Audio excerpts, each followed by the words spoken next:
Ito pa guys, meron pa ditong landslide. Ayan guys, kung mapapansin nyo, may tangkid dyan oh.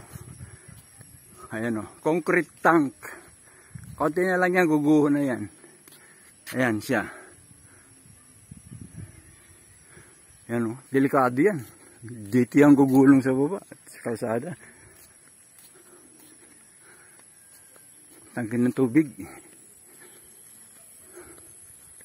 Ayan o, yung mapapansin nyo yung mga puno o. Halos kalbo na.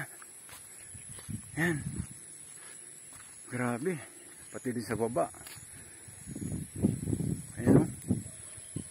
Sa baba. Kawayan. Hindi pinaligtas.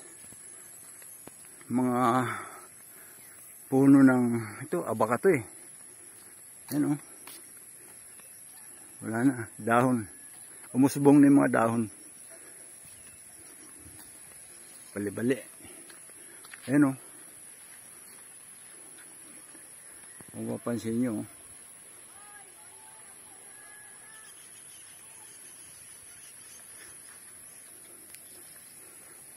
Ito rin, landslide.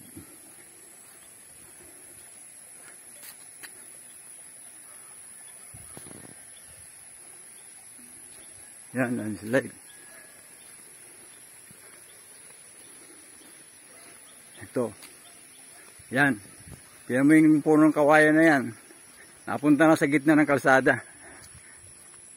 Yan. Landslide dyan mula dun sa taas. Oh. Yan o. Mula dun. Napunta siya rito. Ayan o. Nasa gitna na siya. Gitna sa ng kalsada. Yan. Yan ang iniwang bakas ni Pipito. Yan o. Yan pa o. Yan pa, delikado pa yan, yung puno na yan. Delikado dumaos-dos yan.